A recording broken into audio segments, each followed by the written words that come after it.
지붕 위에 걸린 달빛이 유난히도 밝게 번지던 밤이었습니다.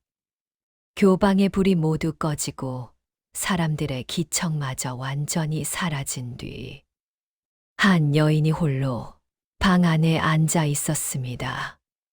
평양 교방의 기생 채월이었습니다. 그녀는 마치 처음 보는 사람을 대하듯 낯설고도 집요한 시선으로 거울 속 자신의 얼굴을 바라보고 있었습니다.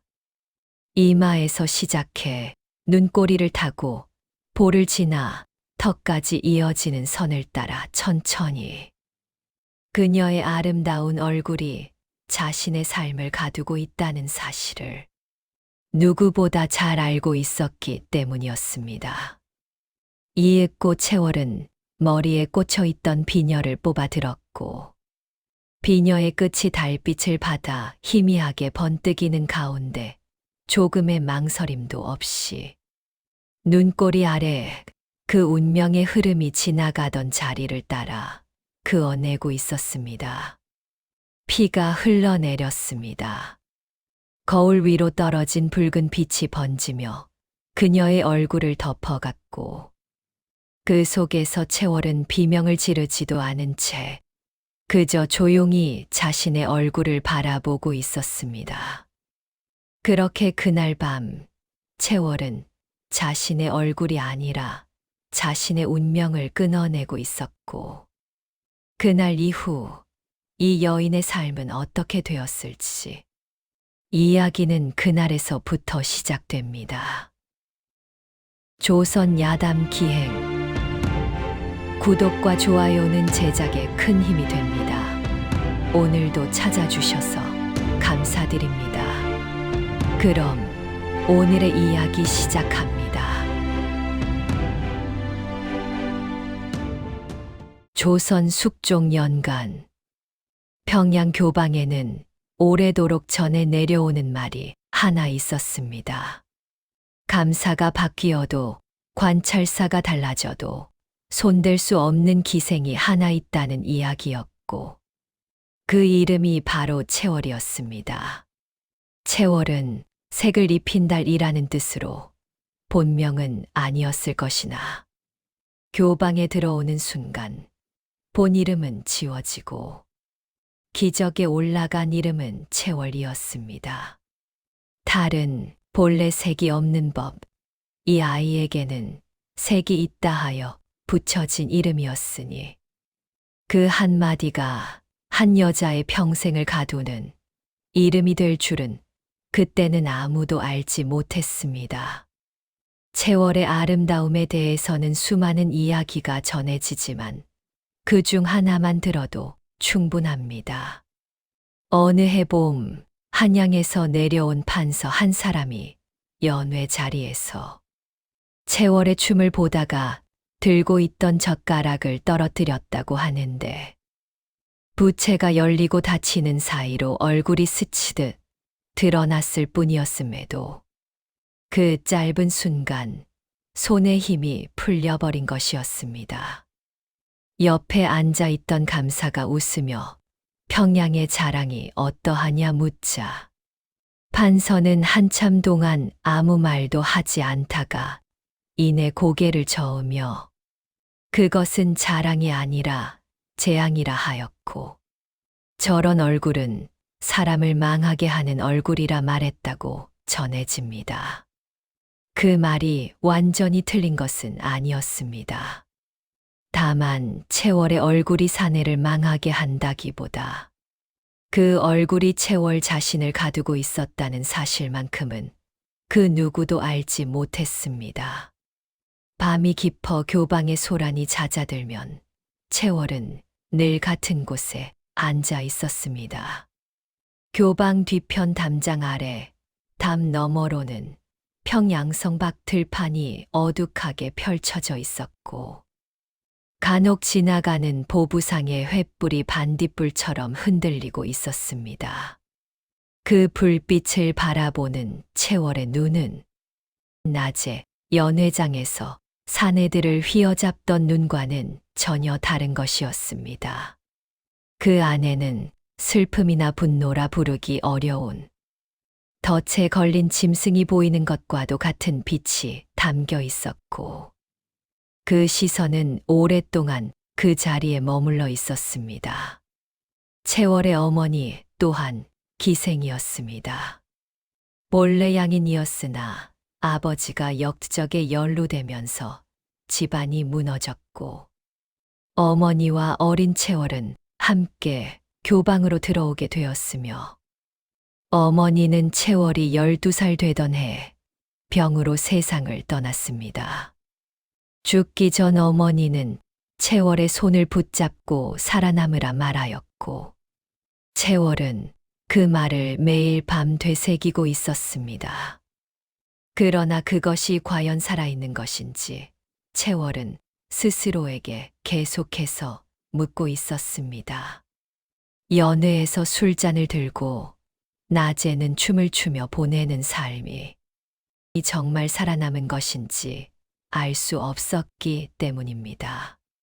채월은 오래전부터 연회가 끝나고 나면 사내들이 건넨 물건 사이에 섞여 들어온 은전을 하나씩 모으고 있었습니다.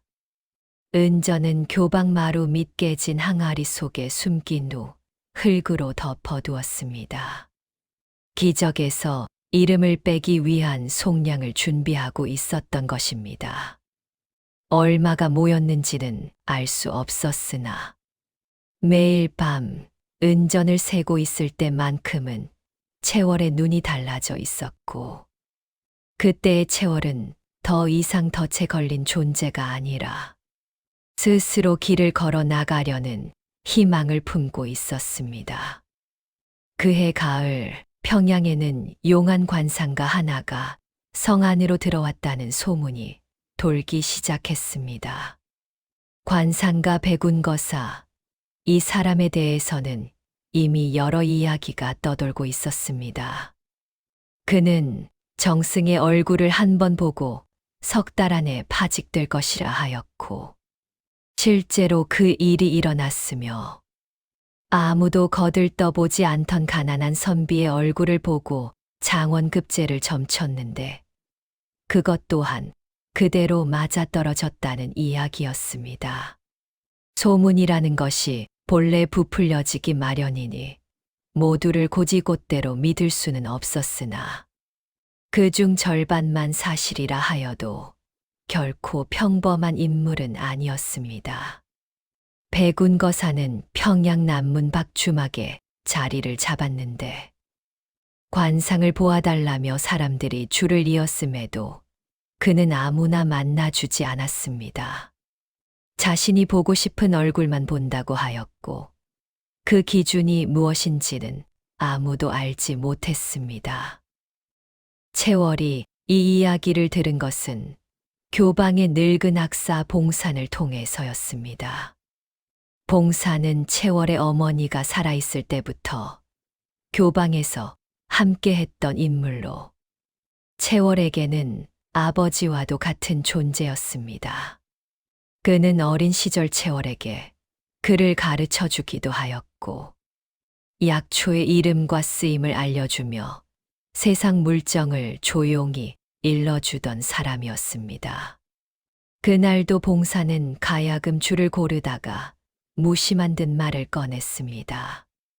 남문 밖에 신통한 관상가가 나타났고 한 번만 봐도 사람의 팔자를 훤히 짚어낸다라는 이야기였습니다. 채월은 그의 말을 대수롭지 않게 들었습니다. 자신의 팔자가 어떠한지 모르는 것도 아니고 더 나아질 것도 없다 생각하고 있기 때문입니다. 그러나 그날 밤 은전을 세고 있던 채월의 마음에 문득 다른 생각이 스며들었습니다. 정말로 이 팔자를 벗어날 수 있는 것인지, 혹은 아무리 발버둥 쳐도 벗어날 수 없는 것인지, 그것을 한 번쯤은 확인해 보고 싶다는 생각이었습니다. 희망이 있다면 버틸 수 있을 것이고, 없다면 그 또한 알아야 할 일이라 여겨졌기 때문입니다. 다음 날 새벽, 채월은 남장을 하고 교방을 빠져나왔습니다.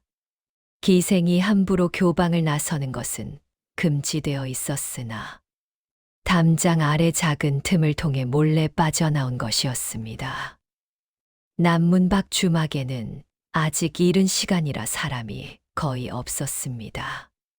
그 안쪽 구석에 삿갓을 깊이 눌러쓴 노인이 하나 앉아 있었고 막걸리 한 사발을 앞에 두고 있었습니다.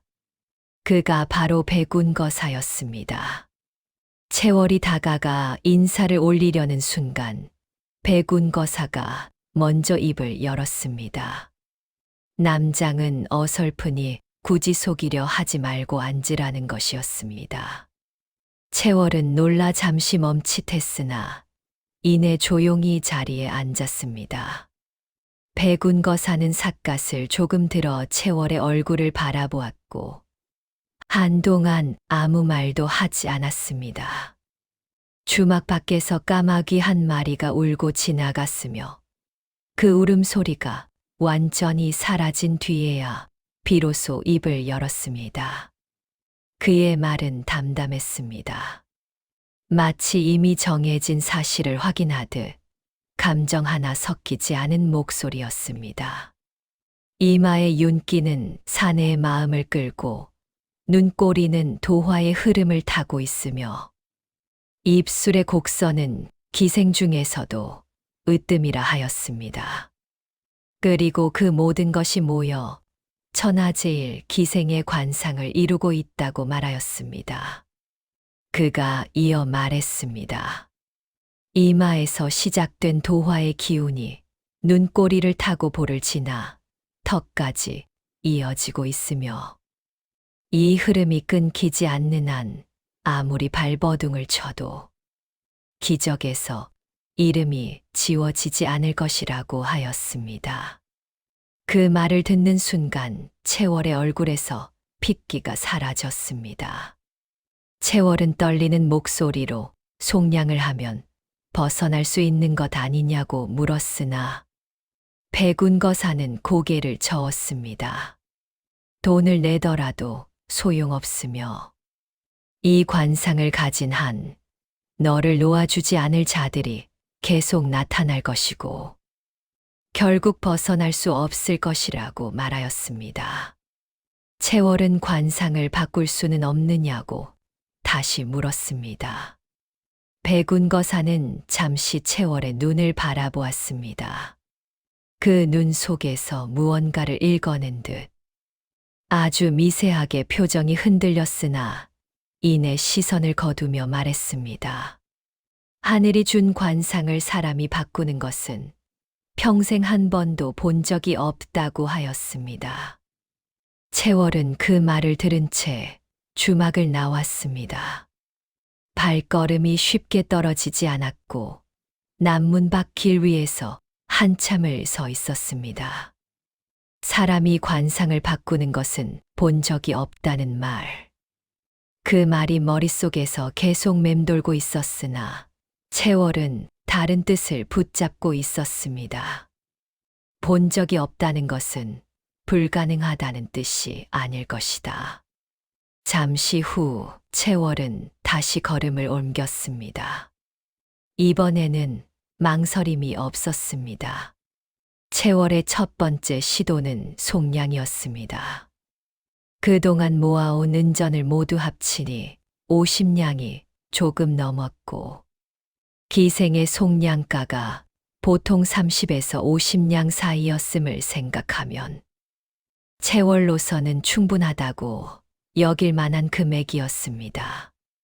이제야 비로소 이곳을 벗어날 수 있겠다는 기대가 처음으로 현실처럼 느껴지고 있었습니다. 채월은 봉산을 통해 감사에게 속량청을 올렸습니다. 교방의 관례대로라면 일정한 금액을 내면 기적에서 이름을 지우고 밖으로 나갈 수 있었으니 그것은 법이자 오래된 관행이기도 했습니다. 그러나 법과 관행이라는 것은 권력 앞에서는 언제든 뒤집힐 수 있는 것이었습니다.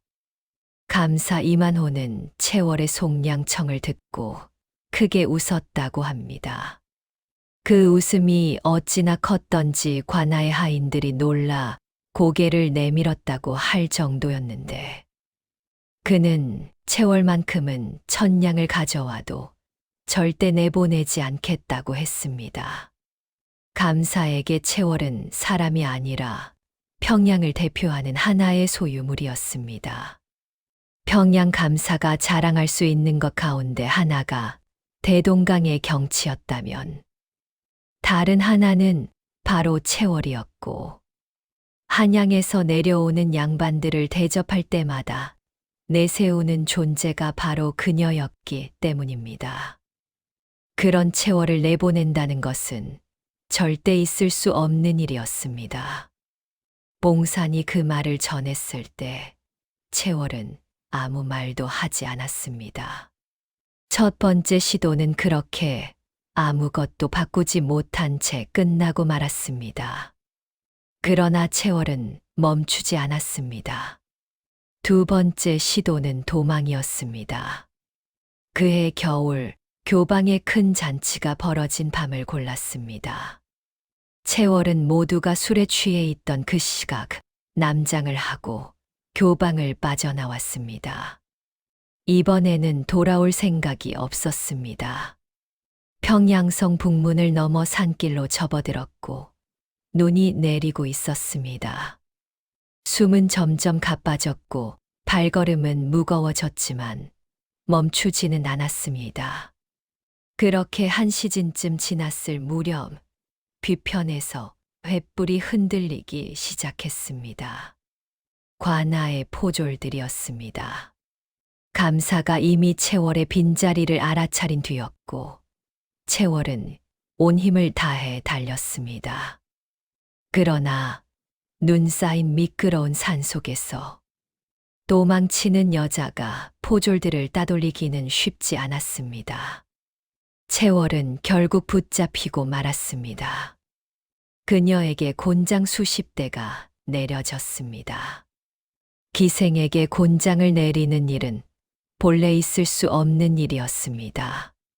기생은 관아의 재산으로 여겨졌기 때문에 함부로 훼손하지 않는 것이 원칙이었으나 그날만큼은 감사의 분노가 그 원칙을 넘어섰습니다. 채월은 곤장을 맞으면서도 단 한 번도 소리를 내지 않았습니다. 이를 악문 채 끝까지 버텨냈습니다. 구석진 곳에서 그 광경을 지켜보던 봉사는 두 주먹을 쥔 채 아무 말도 하지 못했습니다. 곤장이 끝난 뒤 감사는 채월에게 다시 이런 짓을 하면 발목 힘줄을 끊어버리겠다고 말했습니다. 채월은 고개를 들어 감사를 바라보았습니다. 그녀의 눈에는 눈물이 없었습니다. 대신 이미 무엇인가를 결심한 듯한 눈빛이었습니다. 그날 밤 봉사는 약을 들고 채월의 방을 찾았습니다. 그는 채월에게 이제 그만 포기하라고 말했습니다. 어미도 그러다 무너졌으니 더는 버티지 말고 그저 살아남으라 했습니다. 채월은 아무 말 없이 눈물을 흘리며 봉산 아재의 손을 잡았습니다. 그날 이후로 채월의 눈빛은 몰라보게 달라졌습니다. 슬픔도 분노도 아닌 눈빛. 봉산은 채월의 눈을 보고 왠지 모를 두려움까지 느껴졌습니다. 그로부터 열흘이 지났습니다. 그 열흘 동안 채월은 이전과 다르지 않은 하루를 보내고 있었습니다. 연회에 나가 춤을 추었고 사내들의 술잔을 받았으며 웃어야 할 때는 웃고 고개를 숙여야 할 때는 고개를 숙였습니다. 겉으로 보기에 그녀는 아무것도 달라지지 않은 것처럼 보였습니다. 그러나 봉사는 그 평온함이 오히려 불안하다고 느끼고 있었습니다. 그 불안이 현실이 된 것은 열하루째 되던 날 새벽이었습니다. 그날 밤은 유난히 달이 밝았습니다. 교방의 불이 모두 꺼지고 고요가 완전히 내려앉은 뒤 채월은 방 안에서 천천히 동경을 꺼내 들었습니다. 교방의 기생들에게는 동경이 하나씩 주어졌는데 채월의 것은 유난히도 빛이 흐려져 있었습니다. 오랫동안 들여다보지 않았고 자신의 처지를 외면해 왔기 때문입니다. 달빛이 거울 위로 스며들었고 그 희미한 빛 속에서 채월의 얼굴이 천천히 드러나고 있었습니다. 이마의 윤기, 눈꼬리의 흐름, 입술의 곡선, 백운 거사가 짚어주었던 것들. 채월은 한참 동안 거울에 비친 모습을 바라보았습니다. 마치 그것이 자신의 얼굴이 아니라 자신을 가두고 있는 틀처럼 느껴지고 있었기 때문이었습니다. 이윽고 채월은 천천히 망설임 없이 비녀를 뽑아 들었습니다. 은비녀의 끝이 달빛을 받아 희미하게 빛났고 그 빛이 그대로 채월의 눈동자에 담겼습니다. 그녀의 손끝은 떨리고 있었습니다. 도화의 흐름이 끊기지 않는 한 운명은 바뀌지 않는다는 말. 그 말이 다시 떠올랐습니다. 그렇다면 끊으면 되는 것이었습니다. 채월은 비녀 끝을 자신의 볼에 가져다 대었습니다. 눈꼬리 아래 그 선이 지나가는 바로 그 자리였습니다. 그리고 망설임 없이 그어 내렸습니다. 단 한 줄이었습니다. 살이 갈라지는 감각이 분명히 전해졌고 피가 흘러내리기 시작했습니다. 붉은 피가 거울 위로 떨어져 번지며 채월의 얼굴을 뒤덮고 있었습니다. 그 속에서 채월은 자신의 얼굴을 바라보며 미소 짓고 있었습니다. 다음 날 아침 교방은 크게 술렁였습니다. 채월의 얼굴에 긴 흉터가 나 있었기 때문입니다. 그것은 하룻밤 사이에 생겼다고는 믿기 어려울 만큼 선명하고 깊은 상처였습니다. 아름다운 얼굴 한가운데를 가로지르며 누구나 한눈에 알아볼 수 있을 만큼 선명하게 상처가 남아 있었습니다. 기생들이 놀라 소리를 질렀고 행수기생이 급히 달려왔으며 그 소식은 곧 감사에게까지 전해졌습니다. 감사 이만호는 직접 교방으로 달려왔습니다. 채월의 얼굴을 확인한 순간 분노가 그대로 드러났습니다. 그에게 채월은 소유물이었기에 그 분노는 걱정이 아니라 손실에 가까운 것이었습니다. 그리고 감사 역시 알고 있었습니다. 얼굴에 흉터가 난 기생은 더 이상 가치가 없다는 것을. 그날 저녁 명이 내려졌습니다. 채월의 이름을 기적에서 지우라는 것이었습니다. 더 이상 쓸모없는 것을 붙잡고 있을 이유가 없다는 판단이었습니다. 채월이 그토록 원하던 일이 50냥으로도 그리고 도망으로도 이루지 못했던 일이 비녀 한 자루로 이루어진 순간이었습니다. 교방을 나서는 채월의 뒤편에서 봉산의 가야금 소리가 들려오고 있었습니다. 어떤 곡이었는지 알 수 없으나 그 소리가 어찌나 처연했던지 그 자리에 있던 기생들도 따라 울었습니다. 그리고 그날 채월은 교방을 떠났습니다. 교방을 나선 채월에게 남은 것은 아무것도 없었습니다. 속량을 위해 모아두었던 50냥은 이미 사라졌고 손에 쥐어진 것은 낡은 치마 저고리 한 벌과 봉산 아재가 몰래 챙겨준 엽전 몇 냥과 약초 보따리 하나뿐이었습니다. 그리고 얼굴에는 깊은 흉터가 남아 있었습니다. 기생의 신분에서는 벗어났으나 그렇다고 어디에도 속할 수 있는 처지도 아니었습니다. 양인도 아니고 천인도 아닌 기적에서 이름이 지워진 여인. 세상 어디에서도 제대로 자리 잡을 수 없는 존재였습니다. 채월은 평양성을 벗어나 성 밖으로 나갔습니다. 한 달 전 도망치다 붙잡혀 돌아왔던 바로 그 북문을 이번에는 아무도 막지 않고 스스로 그 길을 지나고 있었습니다. 사흘을 걸어 도착한 곳은 안주 장터였습니다. 장이 서는 날이라 사람들로 북적이고 있었고 채월은 장터 한쪽 구석에 자리를 잡고 앉았습니다. 봉산 아재가 챙겨준 약초를 펼쳐 놓았고 그것을 팔아 하루를 버텨낼 생각이었습니다. 그때였습니다. 장터 저편에서 낯익은 모습 하나가 시야에 들어왔습니다. 찻갓을 깊이 눌러쓴 채 천천히 걸어오고 있는 노인 백운거사였습니다. 채월도 그를 알아보았고 백운거사 역시 채월을 알아보았습니다. 그러나 그가 멈춰선 이유는 채월을 알아보았기 때문이 아니었습니다. 채월의 얼굴을 본 순간 그의 발걸음이 저절로 멈추었습니다. 그리고 한동안 움직이지 못했습니다. 백운거사는 천천히 다가와 채월 앞에 앉았습니다. 아무 말도 하지 않은 채 시선은 상처가 난 채월의 볼에 머물렀고 그의 눈이 미세하게 떨리고 있었습니다. 수천 명의 얼굴을 읽어온 사람이 그날 처음으로 흔들리고 있었습니다. 이윽고 조용히 입을 열었습니다.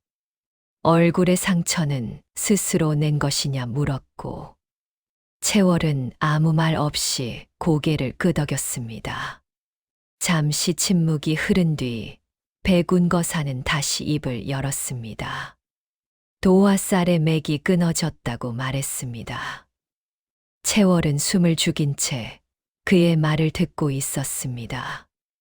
그 흉터가 지나간 자리가 바로 도화의 흐름이 지나가던 자리이며 이마에서 시작해 눈꼬리를 타고 볼을 지나 턱까지 이어지던 그 기운이 그 한 줄에서 완전히 끊어졌다고 설명했습니다. 그리고 그 아래에 가려져 있던 본래의 상이 드러났다고 말했습니다. 채월은 떨리는 목소리로 자신의 본래 관상이 무엇이냐 물었습니다. 백운거사는 다시 채월의 얼굴을 들여다보았습니다. 이번에는 흉터가 아니라 채월의 눈을 바라보고 있었습니다. 도화살이 끊어진 것만으로는 설명할 수 없는 변화가 보인다고 했습니다. 얼굴의 골격은 그대로인데 그 안에 흐르는 기운이 완전히 달라져 있다고 말했습니다. 관상은 얼굴의 뼈와 그 안에 흐르는 기운으로 이루어지는데 뼈는 타고나는 것이고 기운은 살아온 길에 따라 달라지는 것이라 말했습니다. 백운거사는 천천히 자리에서 일어났습니다. 그리고 채월을 내려다보며 평생 한 번도 해본 적 없는 말을 꺼냈습니다. 자기 관상을 자기 손으로 바꾼 사람은 처음 본다고 했습니다. 채월은 지금 자신의 관상이 어떻게 달라졌는지 다시 물었습니다. 백운거사는 마지막으로 채월을 바라보며 정일품 부인의 상이다 말했습니다. 즉, 조선에서 가장 높은 자리에 오를 여인의 상이라는 뜻이었습니다. 채월은 그 말을 듣고도 아무 반응을 보이지 않았습니다. 웃지도 않았고 놀라지도 않았으며 그저 조용히 자신의 흉터를 손끝으로 짚어보고 있을 뿐이었습니다. 백운 거사가 떠나고 장터의 소리가 다시 또렷하게 들려오기 시작했습니다. 사람들이 오가고 물건을 흥정하는 소리가 이어졌으며 해가 서서히 기울어가고 있었습니다. 그러나 채월은 한동안 그 자리에 그대로 앉아 있었습니다. 그날 이후 채월의 삶은 전혀 다른 방향으로 흘러가기 시작했습니다. 채월이 교방에서 익힌 것은 춤과 노래만이 아니었습니다. 평양 교방의 기생들은 의녀의 역할을 겸하기도 하였기 때문에 간단한 약초 처방이나 상처 치료 정도는 기본으로 익혀야 했고, 그 중에서도 채월은 유난히 손이 좋았습니다. 어린 시절 봉산 아재에게 약초의 이름과 쓰임을 배운 덕이었습니다. 채월은 안주 장터 한쪽에 자리를 잡았습니다. 거적 한 장을 깔고 그 위에 약초를 펼쳐놓은 약방이라 부르기에도 초라한 자리였습니다. 그러나 그것이 지금의 채월이 선택할 수 있는 삶이었습니다. 처음에는 누구도 다가오지 않았습니다. 얼굴에 흉터가 있는 젊은 여인을 향해 사람들은 수군거렸고, 저마다 제 나름의 이야기를 붙여넣고 있었습니다. 기생이었을 것이라는 말도 있었고, 사내에게 버림받았을 것이라는 추측도 있었으며, 어떤 이는 남편에게 맞은 것이라 말하기도 했습니다. 그러나 채월은 그 모든 시선을 그대로 받아들이고 있었습니다.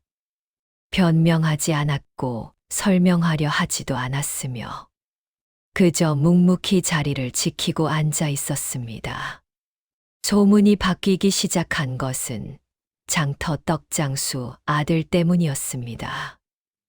아이는 고열에 시달리며 사흘째 앓아누워 있었고 의원을 불러보았으나 차도가 없었습니다.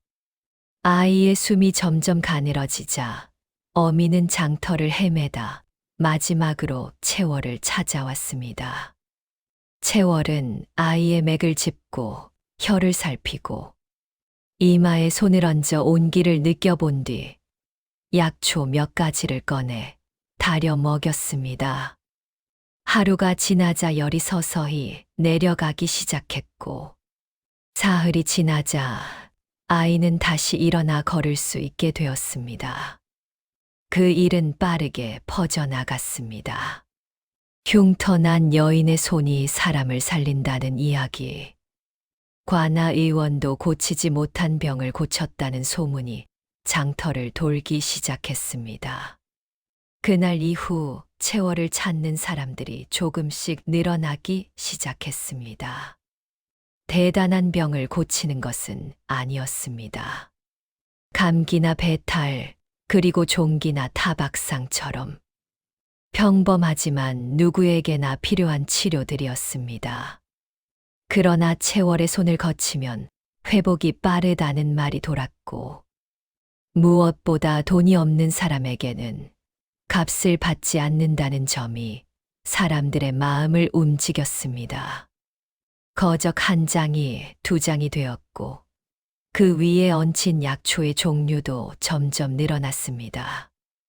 나중에는 장터 사람들이 힘을 모아 허름한 판잣집 하나를 세워주었고 사람들은 그곳을 자연스럽게 흉터 약방이라 부르기 시작했습니다. 채월은 그 이름을 굳이 바꾸지 않았습니다. 그 이름 또한 이제는 자신의 일부라 여기고 있었기 때문입니다. 그해 봄이 끝나갈 무렵이었습니다. 장터에 낯선 사내 하나가 나타났습니다. 갓을 쓰고 양반과 도포를 착용한 남자는 행색은 단정하였으나 얼굴은 창백하여 오래 병을 앓은 사람처럼 보였습니다. 그 산에는 장터를 지나던 중 갑자기 비틀거리더니 채월의 약방 앞에서 그대로 쓰러지고 말았습니다. 채월은 곧바로 달려가 그를 부축했고 열이 심하다는 것을 확인한 뒤 주변 사람들의 도움을 받아 약방 안으로 옮겼습니다.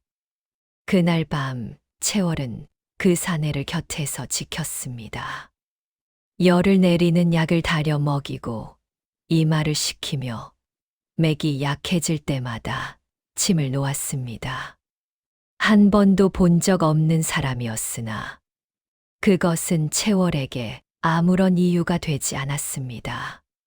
아픈 사람은 그 자체로 이유가 충분했기 때문입니다. 사내가 눈을 뜬 것은 다음 날 오후였습니다. 그가 처음 마주한 것은 약탕기를 들고 앉아있는 채월이었고, 이어서 시선이 머문 곳은 채월의 볼에 남아있는 흉터였습니다. 이윽고 사내가 입을 열었습니다. 그 상처는 남에게 당한 것이 아니라 스스로 낸 것일 거라 말했습니다. 채월은 잠시 말을 잇지 못하다가 어떻게 알았느냐고 물었습니다. 사내는 그런 것을 잇는 일을 하고 있다 말했습니다. 그의 이름은 서진이었습니다. 한양 형조의 검시관이었습니다. 검시관은 죽은 사람 몸에 남은 흔적을 통해 사건을 밝혀내는 일을 하는 사람이었습니다. 상처의 깊이와 방향, 칼의 각도와 힘의 흐름을 읽어내어 죽음의 이유를 찾아내는 자리였습니다. 벼슬로 치면 낮은 자리였으나 그가 가진 눈은 결코 가벼운 것이 아니었습니다. 서진이 이곳까지 내려온 것은 공무 때문이었습니다. 안주에서 벌어진 사건을 조사하러 왔다가 무리한 이동 끝에 열병에 쓰러진 것이었습니다. 열이 가신 뒤에도 몸이 완전히 회복되지 않았기에 채월은 며칠 더 머물 것을 권했고 서진은 그 말을 받아들였습니다. 그 며칠은 길어졌습니다. 이틀이 사흘이 되고 사흘이 닷새가 되었으며 어느새 열흘이 지나고 있었습니다.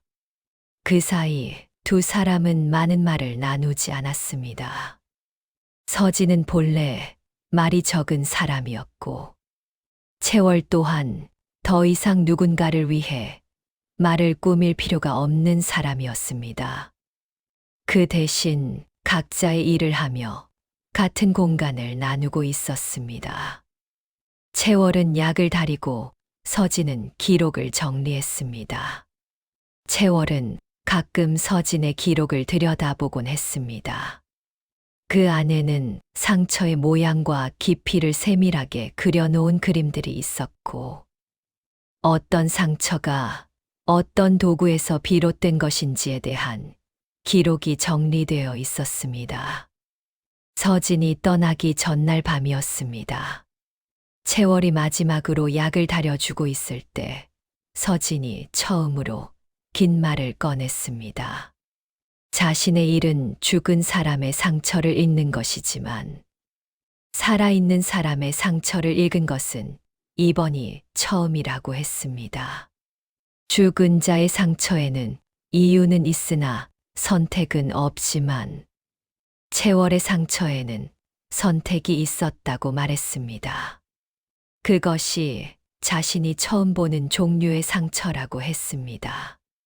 채월은 조용히 듣고 있다가 그 상처가 자신을 살렸다고 말했습니다. 서진은 그 말이면 충분하다는 듯이 아무 말 없이 고개를 끄덕였습니다. 그리고 다음 날 서진은 한양으로 돌아갔습니다. 다시 오겠다는 말도 하지 않았고 기다리라는 말도 남기지 않았습니다. 채월 역시 붙잡지 않았습니다. 그러나 한 달 뒤 서진에게서 편지가 도착했습니다.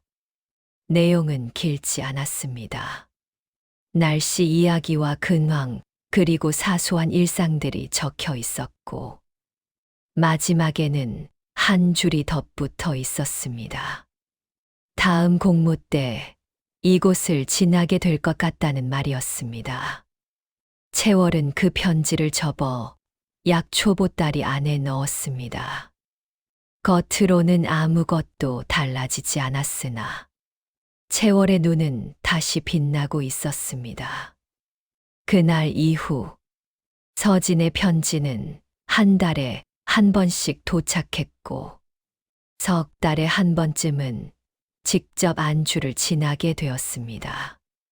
공무로 내려오는 날도 있었고 그렇지 않은 날도 있었으나 채월은 그 이유를 묻지 않았고 서진 역시 굳이 설명하려 하지 않았습니다.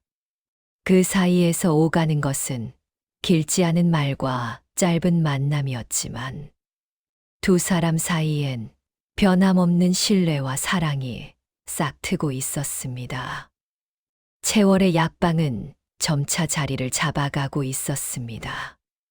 안주뿐 아니라 인근 고을에서도 사람들의 발걸음이 이어졌고 흉터 약방의 여인이라는 이름은 더 이상 수군거림이 아니라 신뢰를 담은 호칭으로 자리 잡고 있었습니다.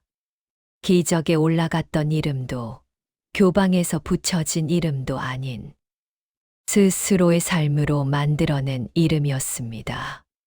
서진이 혼인을 청한 것은 그로부터 1년이 지난 뒤였습니다. 서진은 채월의 지난 삶을 모두 알고 있었습니다. 기생이었던 일, 교방에서 나오게 된 사연, 그 모든 것을 알고 있었음에도 그것은 서진에게 아무런 문제가 되지 않았습니다. 그에게 중요한 것은 과거가 아니라 그 사람이 지금 어떤 선택을 하고 있는가 하는 점이었습니다. 서진은 말했습니다. 상처가 사람을 규정한다면 자신이 마주해온 수많은 시신은 모두 같은 결론에 이르러야 할 것이라고. 그러나 상처는 그 사람이 겪어온 일일 뿐 그 사람 자체가 아니라고 말했습니다. 그 말을 듣고 채월은 처음으로 서진 앞에서 눈물을 보였습니다. 혼인 이후 채월은 한양으로 향했습니다. 서진의 벼슬은 여전히 높지 않았습니다. 검시관이라는 자리는 여전히 낮게 여겨지는 자리였고 양반들 사이에서는 크게 주목받는 위치가 아니었습니다. 그러나 채월에게 그것은 전혀 중요하지 않았습니다. 채월은 한양에서도 다시 약방을 열었습니다. 이번에는 장터 한 구석의 거적이 아니라 작은 가게였습니다. 간판도 걸었는데 그 이름을 채월당이라 하였습니다. 교방에서 받은 이름을 스스로의 삶으로 다시 세운 것이었습니다. 세월은 그렇게 흘러갔습니다. 서진은 검시관으로서 수많은 사건을 맡게 되었고 특히 어느 대신의 집안에서 벌어진 독살 사건을 밝혀 점차 이름을 알리게 되었습니다. 승진이 이어졌습니다. 정구품에서 시작해 차츰 자리를 올려가더니 형조의 주요 자리에 오르게 되었고 마침내 형조 판서에까지 이르게 되었습니다. 정이품의 자리였습니다. 그것만으로도 충분히 이례적인 일이었으나 그는 거기서 멈추지 않았습니다. 그 무렵 조정에는 큰 옥사가 벌어졌습니다. 수많은 대신들이 역모로 연루되어 목숨을 잃을 위기에 놓여 있었습니다. 서진은 그 사건을 맡았습니다. 그는 사람의 말이 아니라 남겨진 흔적을 읽었습니다. 증거라 불리던 것들을 하나하나 다시 살펴보았고 그 안에 감춰진 어긋남을 찾아냈습니다. 결국 그 사건은 조작된 것이었음이 밝혀졌고 많은 이들의 목숨을 구할 수 있었습니다. 왕은 그 공을 크게 치하하였고 서진을 우의정에 임명했습니다. 정일품의 자리였습니다. 그리하여 정일품 우의정의 부인인 정경부인 자리에 채월이 서게 되었습니다. 백운거사의 말이 그대로 이루어진 것이었습니다. 채월이 정경부인이 된 이후에도 그녀를 향한 시선이 모두 호의적이었던 것은 아니었습니다. 기생 출신이라는 소문은 사라지지 않았고 얼굴의 흉터는 여전히 사람들의 입에 오르내리고 있었습니다. 그러나 채월은 그것을 숨기지 않았습니다. 가리려 하지도 않았고 덮으려 하지도 않았으며 그대로 드러낸 채 살아가고 있었습니다. 그것이 자신이 지나온 길이었고 스스로 선택한 결과였기 때문입니다. 시간이 흐른 뒤 한 노인이 채월을 찾아왔습니다. 삿갓을 눌러쓰고 채월의 약방 앞을 서성이던 그는 다름 아닌 백운거사였습니다. 오랜 세월이 흘러 많이 늙어 있었으나 눈빛만은 여전히 또렷해 보였습니다. 두 사람은 한동안 아무 말 없이 차를 마셨습니다. 오래된 이야기를 굳이 꺼낼 필요가 없다는 듯 침묵이 자연스럽게 이어지고 있었습니다. 이윽고 백운거사가 입을 열었습니다. 그날 밤 무섭지 않았느냐고 물었습니다. 채월은 잠시 생각하다가 조용히 고개를 끄덕였습니다. 그러나 평생 기생으로 사는 것이 더 무서웠다고 말했습니다.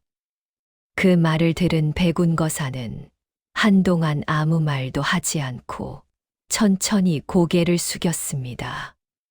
평생 수많은 얼굴을 읽어온 사람이 처음으로 한 사람 앞에서 고개를 숙인 순간이었습니다. 백운거사는 조용히 말을 꺼냈습니다. 관상은 하늘이 정하는 것이라 배워왔으나 사람이 스스로 그것을 바꿀 수도 있다는 사실을 알게 되었다 말했습니다.